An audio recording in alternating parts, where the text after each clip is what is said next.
In 1969, there was a Minnesota court case involving a man named Jerome Daly, who was challenging the foreclosure of his home by the bank which provided the loan to purchase it. His argument was that the mortgage contract required both parties, being he and the bank, each put up a legitimate form of property for the exchange. In legal language, this is called consideration.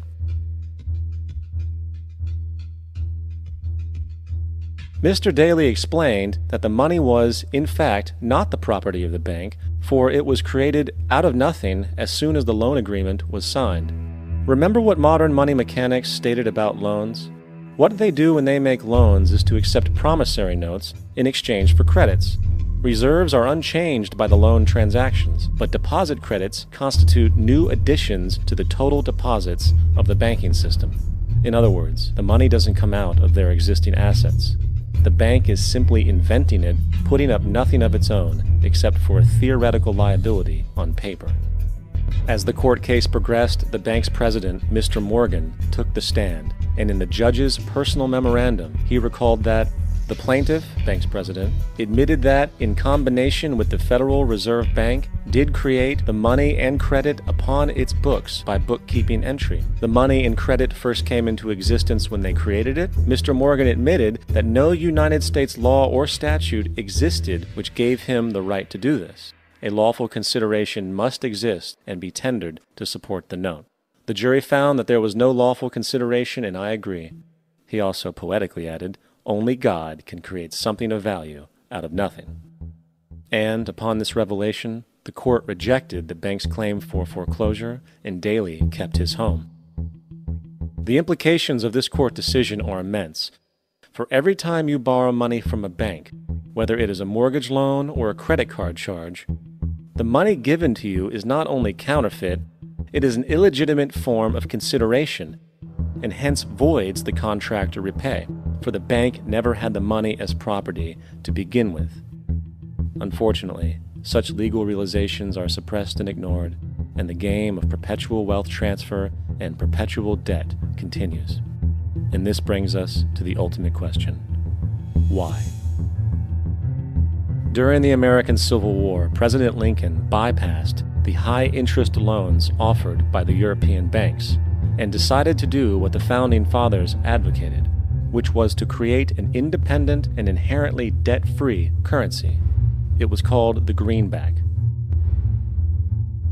Shortly after this measure was taken, an internal document circulated between private British and American banking interests stated, "Slavery is but the owning of labor, and carries with it the care of laborers, while the European plan is that capital shall control labor by controlling wages.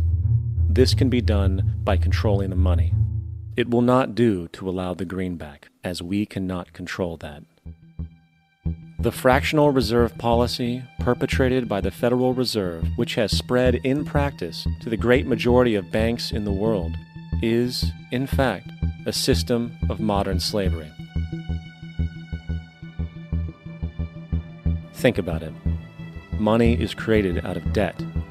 And what do people do when they are in debt? They submit to employment to pay it off. But if money can only be created out of loans, how can society ever be debt-free? It can't. And that's the point. And it is the fear of losing assets coupled with the struggle to keep up with the perpetual debt and inflation inherent in the system, compounded by the inescapable scarcity within the money supply itself, created by the interest that can never be repaid, that keeps the wage slave in line, running on the hamster wheel with millions of others, in effect powering an empire that truly benefits only the elite at the top of the pyramid. For, at the end of the day, who are you really working for? The banks. Money is created in a bank and invariably ends up in a bank. They are the true masters, along with the corporations and governments they support. Physical slavery requires people to be housed and fed. Economic slavery requires people to feed and house themselves.